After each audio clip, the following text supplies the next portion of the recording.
গোলামিতে কোনো ডিজিটাল শব্দ নেই। সম্মানিত উপস্থিতি, আমার দিকে তাকান। ওই নামাজিটা যেটা সবার পরে মসজিদে, আমি জিকির নিয়ে কিন্তু আলোচনা করছি, আমার জিকিরের অংশ কিন্তু এটা, বুঝতেছেন তো আপনারা? আলোচনার অংশ এটা আপনাদের জানা খুব জরুরি।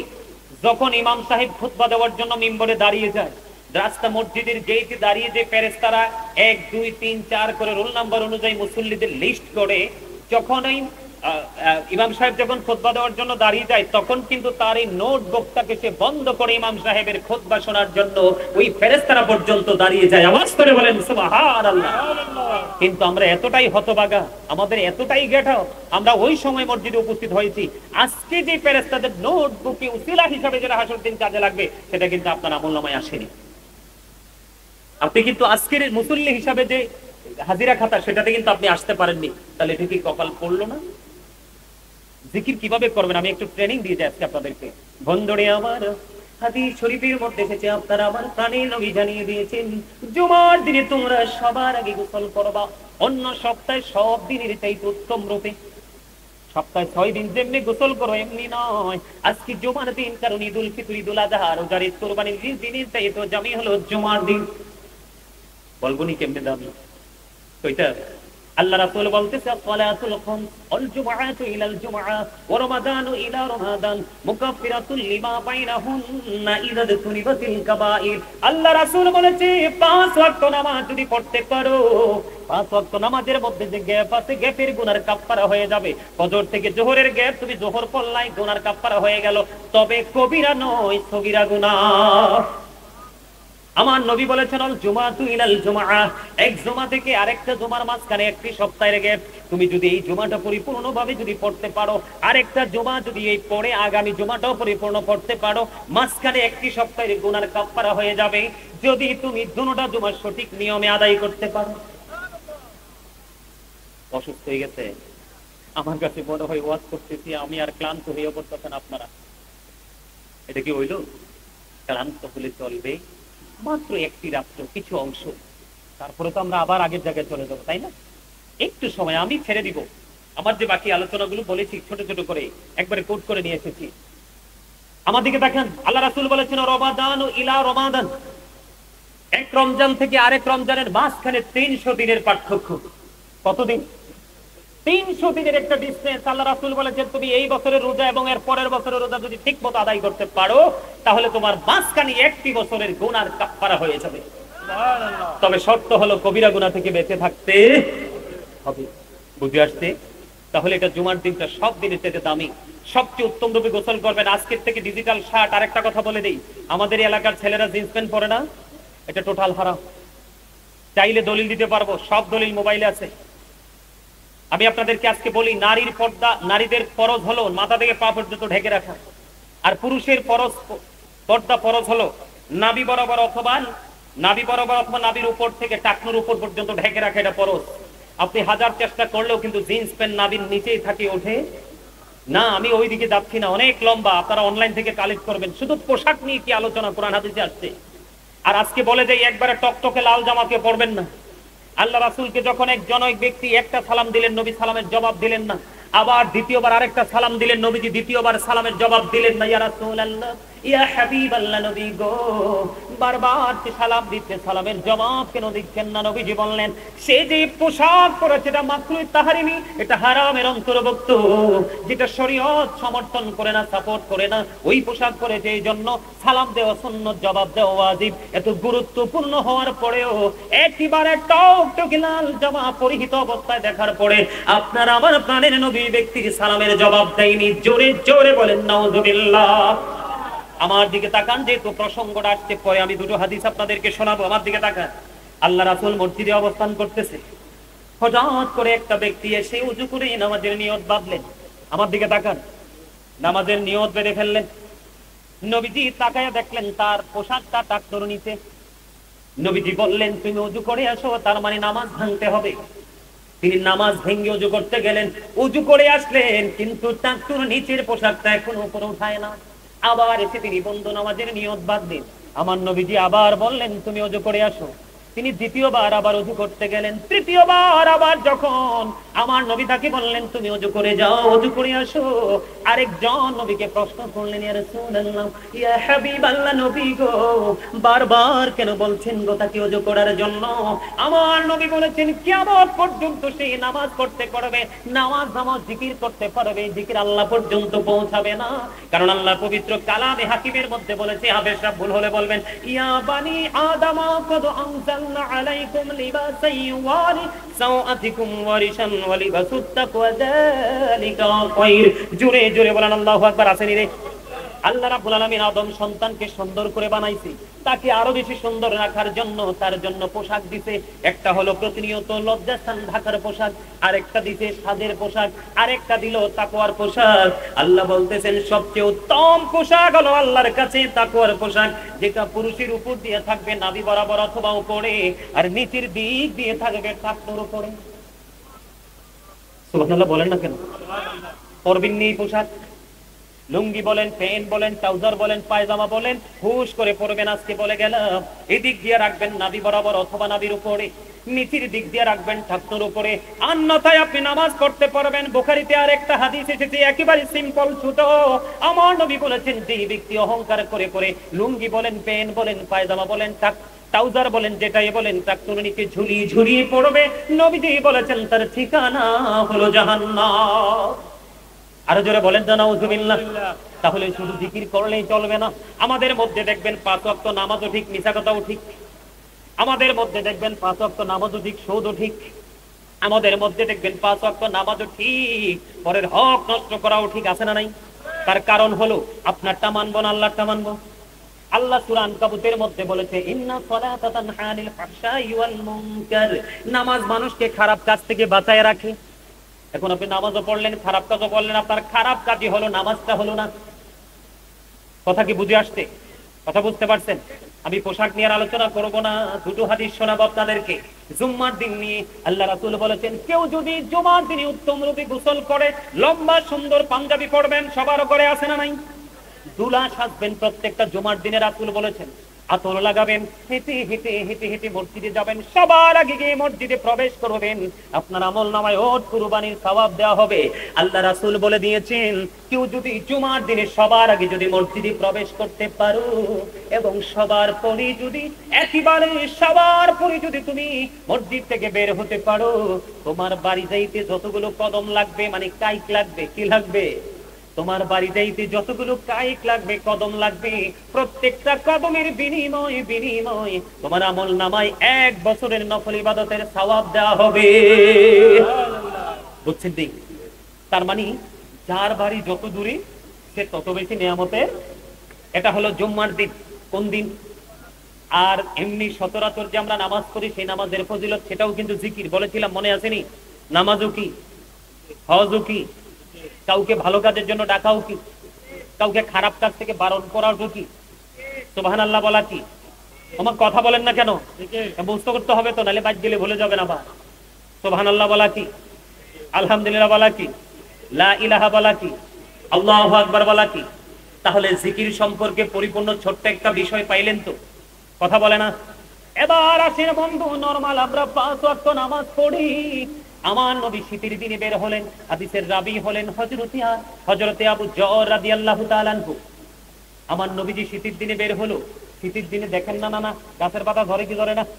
কথা কয় না। দেখি ধরিয়া ধরে কালা না? আর যেটা আস্তে, যেটা ধরার পরে যেটা বের হয় এটা কি সুন্দর না? এটার মধ্যে কোনো কলঙ্ক থাকেনি, বাতাসটাও তো মিষ্টি থাকে, থাকে না? কেন বললাম? এটা কিন্তু হাদিস শরীফের কথা, আমার বানানো না। আমি কিন্তু, আপনারা আমার অনলাইনে আলোচনা শোনেন কিনা জানি না, আপনারা আমার অনলাইনে আলোচনা শুনলে দেখবেন একটা কথা আমি অপ্রাসঙ্গিক, অগ্রহণযোগ্য বলি না। কারণ অনেক কষ্ট, অনেক পরিশ্রম, অনেক স্ট্রাগল করে, অনেক প্রতিকূলতা মোকাবেলা করে আজকে আল্লাহ আমাকে এই জায়গা নিয়ে এসেছে। সেটা গোটা পৃথিবীর কাছে একটা স্থান আমার হয়ে গেছে। এটা আপনাদের দোয়া এবং ভালোবাসাই হয়েছে, আলহামদুলিল্লাহ বলেন। এই জন্য আমি কখনোই স্টেজে বসতে, এটা অত্যন্ত পবিত্র একটা জায়গা, চারপাশে রহমতের ফেরেশতারা বেষ্টনী দিয়ে রেখেছে, বড় নিয়ামতের একটা জায়গা। আমি নিজে থেকে কিচ্ছু বলি না, যেটুকু জেনেছি সেটুকু বলার চেষ্টা করি। আমার নবীজি যখন বের হলো শীতের দিনে, বের হওয়ার পরে তিনি দেখলেন গাছের পাতাগুলো বিরামহীন ভাবে ঝরছে। হাদিস শরীফের মধ্যে এসেছে, আমার নবী যখন গাছের পাতা ঝরতে যখন দেখলেন, গাছের পাতা ঝরতে দেখে আমার নবী সঙ্গে সঙ্গে হাদিস শরীফের মধ্যে যে গাছের ডাল ধরলেন। দেখবেন পাতা ধরতে থাকলে একটু ধরলে লাড়া দিলে তার উপরে বড়ই বলেন, আম বলেন, যে কোনো ফাঁকা ফল বলেন, ঠিক কিনা বলেন, গাছে কিন্তু রাখা সম্ভব হয় না। আমার নবী কি করলেন, গাছের ঢাল ধরলেন, ধরার পরে ডাক দিলেন, হে আবু জর। আবু জর উত্তর দিলেন, লাব্বাইকা ইয়া রাসূলুল্লাহ। আবু জর হাজির হয়ে গেলেন। আমার নবী বললেন, রে আবু জর, তুমি চাইয়া দেখো, শীতের দিনের কারণে শুষ্ক হয়ে গাছের পাতাগুলো যেমনি ঝরে ঝরে পড়ছে, ঠিক আল্লাহর বান্দাগুলো, আমি নবীর উম্মতগুলো যখন নামাজ নামক জিকিরের মাধ্যমে যখন আল্লাহ রাব্বুল আলামিনের কুদরতি কদমে যখন কপালটা লাগাইয়া সিজদা দিবে রে, সিজদাটা দিতে দেরি ওই শীতের দিনের গাছের পাতার মতো তার জীবনের সবগুলো গুনাহ ঝরে পড়ে যাবে।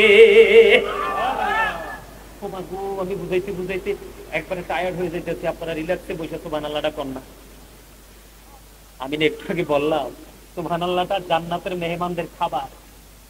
এই নিয়ে আমার দিকে তাকান, আপনারা তো আমার বেজালে ফালান, আবার এই জিকিরের পাল্টা আবার রিপিট করতে হবে। এখন আমি ওই আমার বিষয় চলে যেতে চাইছিলাম। একটু বলি, প্রতিদিন মানুষ যেমন ডাবল, খাবারও লাগে ডাবল।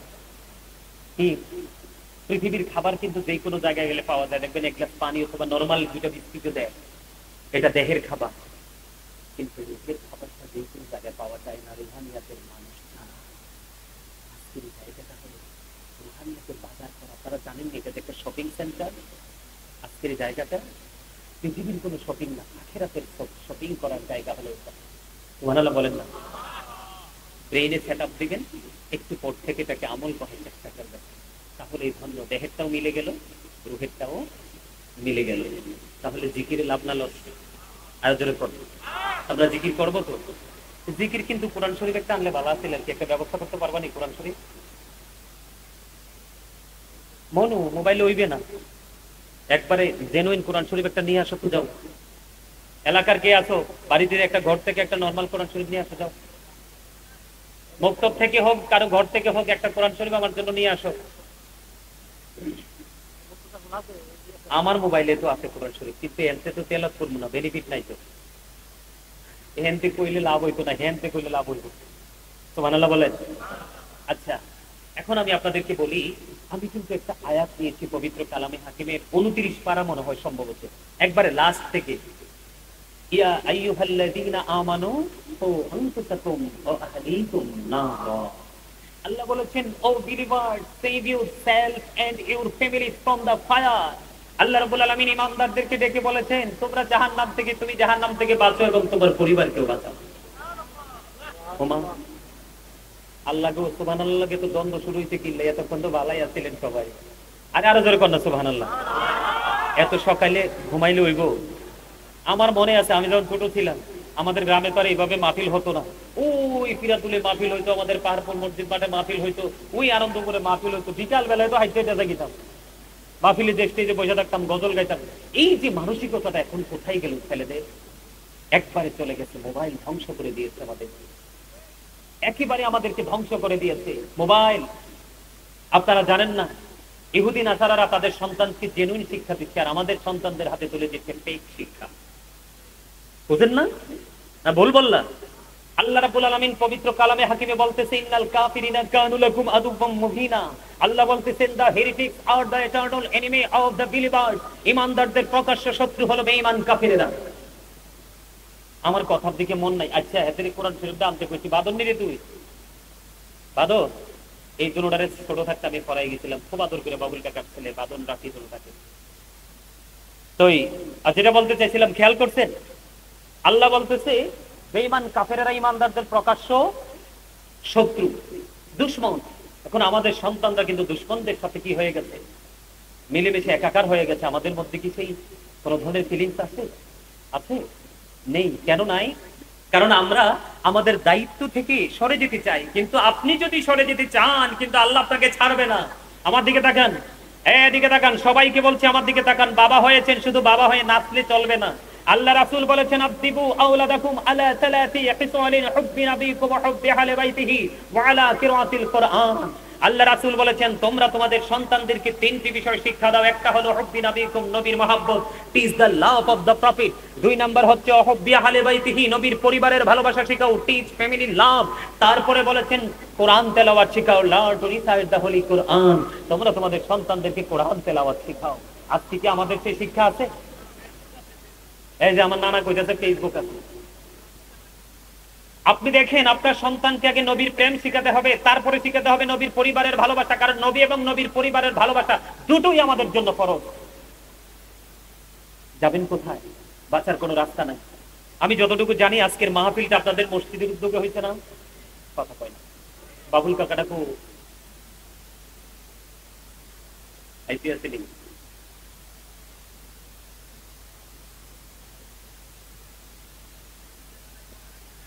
না না, এটা তারা বলতে হবে না। আমি যতটুকু জানি মসজিদের উদ্যোগে হয়েছে। আমি যদি সেই বিষয়ে ঢুকি তাহলে আমি আলোচনা করবো। কাকা নিয়ে আসতেছে, বাবুল কাকা।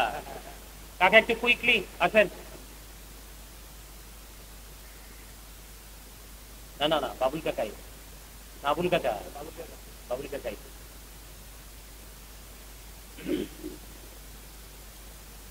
কাকা এদিক দিয়ে আসেন। আমি এতক্ষণ কিন্তু আমার পার্সোনাল বিষয় নিয়ে আমার আপন মানুষগুলোকে আপন মনে বুঝিয়েছি, বুঝছেন নি? বেশি তো বোঝাতে পারবো না, মূল যে বিষয়গুলো আলোচনা করব আজকে। আসলে কি আমাদের যে মসজিদের যে বিষয়টা, এই বিষয়টা নিয়ে কি কথা বলা যায়?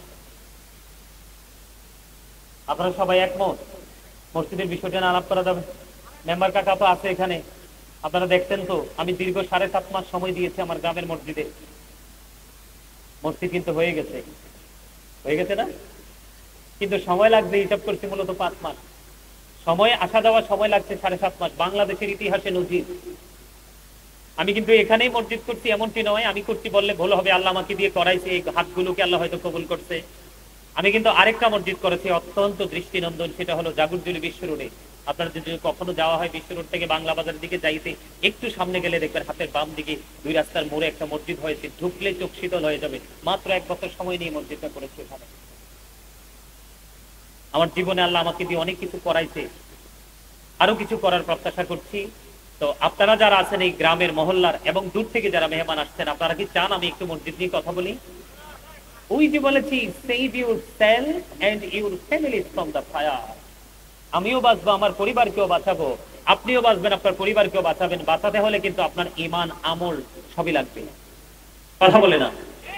কেননা আপনার ঈমানের ফয়সালা তো হবে কবরে, আপনার আমলের ফয়সালা হবে মিজানে। কথা কয় না? তা আপনার কি একটা ছাড়া আরেকটা চলবে? কোরআন শরীফটা খুব মহাব্বত করে আনাইছি, কাছে জানেননি। আপনারা হয়তো মনে মনে ভাবতে পারেন যে হুজুর এই আয়াতটা আসলে ঠিকঠাক বললো কিনা, এই জন্য আমি এটা কাছে এনেছি আপনাদের কাছে সূত্রটা তৈরি করার জন্য। আল্লাহ রাব্বুল আলামিন পবিত্র, কাকা বসে, কাকা বসে, কাকার কাছে আর দাও এদিকে।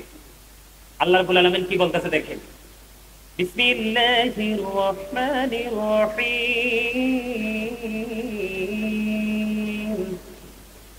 الذين يؤمنون بالغيب ويقيمون الصلاة ومما رزقناهم ينفقون।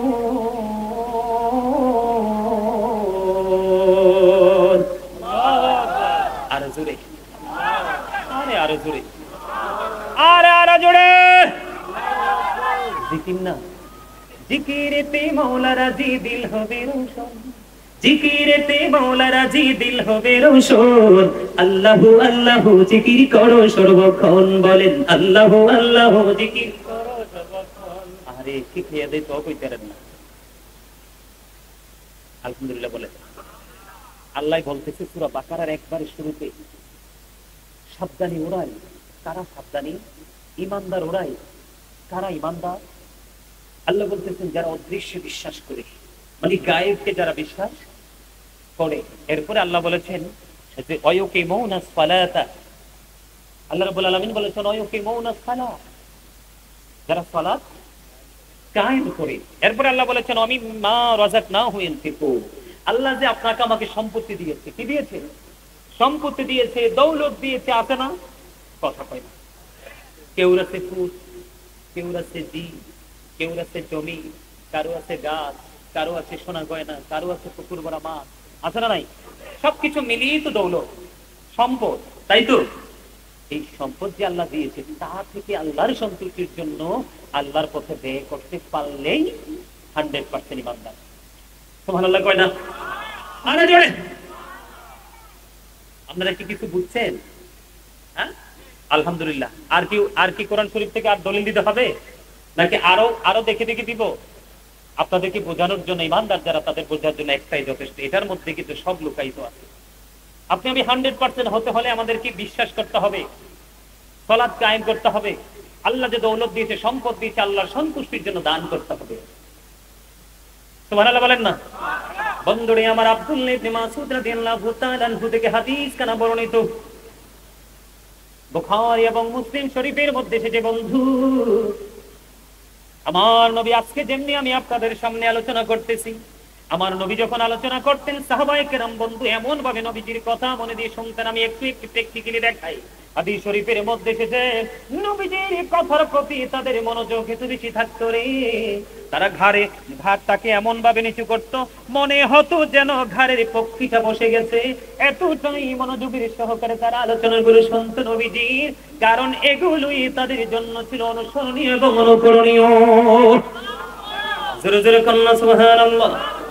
আমার নবী বলেছেন, মন দিয়ে শোনেন, কারণ আমি আমার গ্রামে যখন মসজিদ করতেছি, যে মেম্বার কাকা ছিলেন না, কি ধরনের প্রতিকূলতা সৃষ্টি হয়েছিল। আল্লাহ রাব্বুল আলামিনের কাছে সাহায্য চেয়েছি। আল্লাহ, কারোর সাথে দ্বন্দ্ব করতে আসিনি, কলহ করতে আসিনি, এসেছি তোমার ঘর বাইতুল্লাহ তৈরি করার জন্য।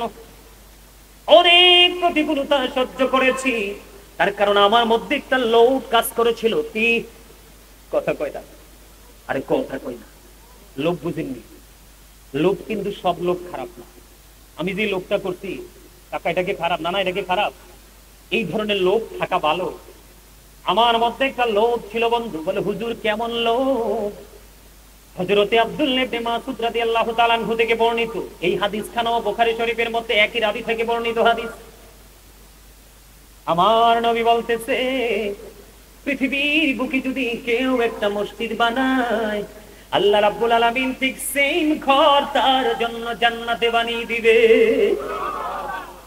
যেদিন জানতে পেরেছি মসজিদ বানাইলে আল্লাহর ঘর পাওয়া যায় জান্নাতে, সেই দিন থেকে আমার মধ্যে লোভ কাজ করতেছিল বন্ধু।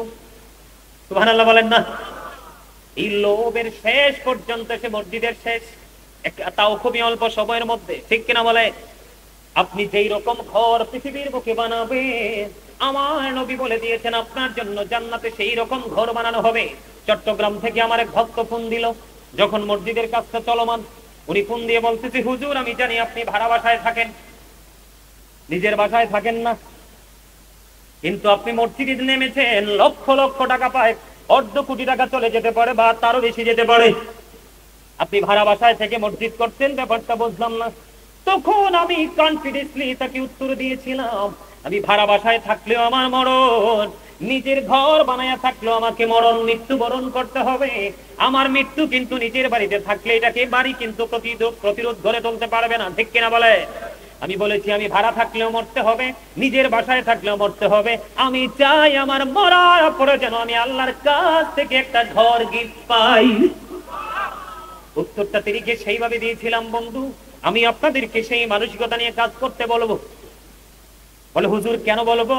হযরতে আবু হুরায়রা রাদিয়াল্লাহু তাআলা আনহু থেকে হাদিস কানা বর্ণিত। এই হাদিসটা এসেছে বন্ধু বুখারী শরীফের মধ্যে। আমার আপনার প্রাণের নবী, দু জাহানের বাদশা নবী, তিনি বলে দিয়েছেন মসজিদটা ছোট হোক। দেখেন আগের হাদিসে কিন্তু বলা আছে তুমি মসজিদ বানাইলে কিন্তু তুমি কি পাবা? কথা কই না? জান্নাত বুঝেন না? অবর্ণনীয় সুখের জায়গা। কিরম সুখ জানেননি? আপনি যা মন চায় তা খাইতে পারবেন, প্রস্রাব হবে না, পায়খানা হবে না। সুবহানাল্লাহ কয়টা? আরে আরো জোরে। জান্নাতে একটা গাছ আছে, এই গাছের নিচে যদি ছায়াটার নিচে পৃথিবীর শ্রেষ্ঠ ঘোড়া, যেটা খুব দ্রুত গতিতে দৌড়াতে পারে, এই ঘোড়াটা যদি মিনিমাম 70 বছর দৌড়ায়, তারপরেও এই বৃক্ষের যে ছায়ার নিচটা দৌড়ে শেষ করতে পারবে না। জান্নাত তো বিশাল, আর জাহান্নাম একেবারে সংকল্পিত জায়গা, কষ্টের কোনো শেষ নাই। যদি সুযোগ পাই জাহান্নামীদের খাবারটা নিয়ে একটু বলবো। জান্নাত, আপনি যে জান্নাতে যেতে চান, 100% ইমানদার হতে চান, আপনাকে কি করতে হবে? আল্লাহর সন্তুষ্টির জন্য যদি থাকি, দুই হাত খুলে আপনাকে দান করতে হবে। আল্লাহ রাসূল বলেছেন, তুমি যখন দুই হাত খুলে যখন দান করবে, তোমার যখন অর্থের প্রয়োজন হবে, চাইবে আল্লাহর কুদরতি হাত ধরে তোমাকে দিবে। এটা হাদিস শরীফ। সূর্য যেমনি ভাবে পূর্ব দিকে উঠে পশ্চিম দিকে অস্ত যায়, এটা যেমন চিরন্তন সত্য, ঠিক তেমনি ভাবে হাদিস শরীফের মধ্যে প্রতিদিন সকাল থেকে বিকাল পর্যন্ত ফেরেশতারা পৃথিবীতে আসে। আসার পরে আল্লাহর কাছে দরখাস্ত করে, আল্লাহ, যারা তোমার সন্তুষ্টির জন্য কাজ করে তাদের দৌলত তুমি বাড়িয়ে দাও, আর যারা তোমার সন্তুষ্টির জন্য খরচ করে না তাদের সম্পত্তি তুমি ধ্বংস করে দাও। নাউজুবিল্লাহ বলেন আর জোরে। এবার দেখেন বন্ধু, হযরত আবু হুরায়রা রাদিয়াল্লাহু তাআলা আনহু থেকে হাদিস বর্ণিত, আমার আপনার প্রাণের নবী, দু জাহানের বাদশা নবী, তিনি বলে দিয়েছে, মসজিদটা যদি আকারে ছোট হয় কোনো সমস্যা নেই, মসজিদ ছোট হোক বা বড় হোক, যেমনই হোক, তুমি যদি মসজিদ পৃথিবীর বুকে আল্লাহর ঘর যদি তুমি বানাও, তাহলে তোমার জন্য জান্নাতে ঘর বরাদ্দ। আপনারা কোন তো, আমি কি ভালো কাজ করছি না? আর না কি ঠিক না? আমি চাই, এটাও আমার গ্রাম, আমার গ্রামের একটা অংশ, আমি চাই আপনারাও আল্লাহর ঘরের জন্য দান করবেন। আমার জিবি ছোটই গেছে, একেবারে স্মল, করবেন না একটু? আপনাদেরকে বলছি না যে বাড়ির গহনা বিক্রি করে দেন, গরু বিক্রি করে দেন, আপনাদেরকে বলছি আপনাদের ট্রফি করে যে দান করবেন আনুষ্ঠানিক ভাবে। আরে মসজিদ যেহেতু শুরু হয়েছে, করবেন তো আপনারাই। কারা? আপনারা গ্রামের মানুষকে ডেকে ফেলে রাখবেন এভাবে, নাকি করে শেষ করবেন? কথা শেষ করবেন না। মসজিদ কিন্তু আপন পর হয় না। মসজিদ আপনি মনে করেন না যে আমি বেলবাড়ি পাহাড়পুর পশ্চিমপাড়া থেকে আসছি এখানে দিব না, আবার মনে করেন আমি বেলবাড়ি পশ্চিমপাড়া থেকে আসছি এখানে দিব না। আপনি এখানে দিবেন, আবার ওরা আপনাকে দিবে, এটাই বাস্তবতা। আল্লাহ রাসূল বলেছেন, যদি তুমি একটা খেজুর পরিমাণ দান করো, কি পরিমাণ? একটা খুরমা খেজুর পরিমাণ যদি তুমি আল্লাহর সন্তুষ্টির জন্য দান করো, আল্লাহ রাসূল বলেছেন, একটা ঘোড়ার বাচ্চা কিনলে যেটা অনেক বড় হয়, বড় হয়ে কিন্তু বাচ্চা দেয়, বাচ্চা আবার মা হয়, মা হয়ে আবার বাচ্চা দেয়, এই করতে করতে করতে করতে ক্রমান্বয়ে যেইভাবে পাহাড় পরিমাণ অর্থে রূপান্তরিত হয়ে যায়, ঠিক তেমনি ভাবে তোমার এই খেজুর পরিমাণ দানটা তুমি কাল হাসরের দিন পাহাড় পরিমাণ রূপে রূপান্তরিত দেখতে পাবে। তাহলে দান করলে কি অসুবিধা আছে? আরো জোরে, আরো জোরে বলে। হ্যাঁ, দান করলে লাভ না, লস? আরো জোরে। এবার আসেন, আমরা তো একজনের দোতলা বানাইলে আমি তিনতলা বানাই। আমরা হচ্ছি, একজনের ছেলে যদি লন্ডন যায়, আমারটা যাবে আমেরিকা। আল্লাহি, আল্লাহর কসম করে বলছি রে, অসংখ্য হাদিস এই দু চোখে দেখার সুযোগ সৌভাগ্য হয়েছে, অনেক কিতাব দেখার সুযোগ হয়েছে। আল্লাহ রাসূল কোথাও বলেনি যে বড় বিল্ডিং বাড়ি গাড়ি নিয়ে তুমি কম্পিটিশন করো। আব্দুল্লাহ ইবনে মাসউদ রাদিয়াল্লাহু তাআলা আনহু থেকে হাদিস বর্ণিত, বুখারী এবং মুসলিম শরীফের মধ্যে এসেছে এই হাদিস খানা। আমার নবী বলেছেন, পৃথিবীতে যদি কম্পিটিশন করতে হয় তাহলে শুধুমাত্র দুই শ্রেণীর মানুষের সাথে করো। কয় শ্রেণী? দুই শ্রেণীর মানুষ। এই দুই শ্রেণীর মানুষ ছাড়া অন্য কোনো মানুষের সাথে কম্পিটিশন করিও না। ওই দুই শ্রেণীর মানুষ কে রে বন্ধু? এই দুই শ্রেণীর মানুষ হলো, একজন আল্লাহ রাব্বুল আলামিন তাকে দ্বীনের শিক্ষা দিয়েছে, আল্লাহ তাকে মনোনীত করেছে, আল্লাহর পছন্দ মতো বানিয়েছে। আল্লাহ চাইলে যাকে দিয়ে ইচ্ছা তাকে দিয়ে গোলামি করাতে পারে, আল্লাহ চাইলে, ঠিক কিনা বলে বন্ধু?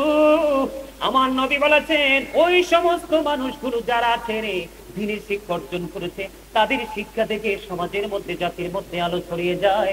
ঠিক তোমরা এমন ভাবে ওই মানুষটার সাথে তোমরা কম্পিটিশন করো। হুজুর কেমনে? যে হুজুর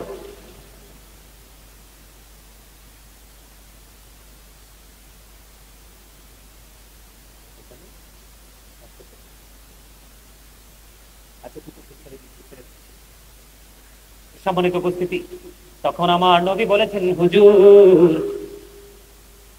একটা হলো যাকে দ্বীনের শিক্ষা দেওয়া হয়েছে, দ্বীন অনুযায়ী সে দ্বীনকে মানুষকে সঠিক পথে নিয়ে আসতেছে, কি করতেছে, ওই মানুষটার সাথে তুমি কম্পিটিশন করো। দুই নাম্বার হলো, সমাজের মধ্যে যারা প্রভাবশালী দৌলতদার আছে, সে শুধু পবিত্র কাজে, ভালো ভালো কাজে সে কি করে খরচ করে, এমন পরিস্থিতিতে তুমি কি করো, ওই সমস্ত মানুষকে ফলো করে তার সাথে কম্পিটিশন করো। আজকে দুইটার একটার সাথেও কিন্তু আমরা নাই, কথা কয় না, সঠিক শিক্ষার সাথেও নাই, যিনি দান করতে তাকে তো আমরা ফলোই করি না। কথা ঠিক আছে তো? দুই নাম্বার হলো আমার নবী বলেছেন, তোমাদের মধ্যে এমন কি কেউ আছো যে নিজের সম্পদের চাইতে ওয়ারিসের সম্পদ বেশি পছন্দ করো? এবার সাহাবায়ে কেরাম বললেন, ইয়া রাসূলুল্লাহ, আমাদের মধ্যে এমন কেউ নাই যে নিজের সম্পদের চাইতে অন্যের সম্পদ বেশি, ওয়ারিসের সম্পদ বেশি পছন্দ করি। এবার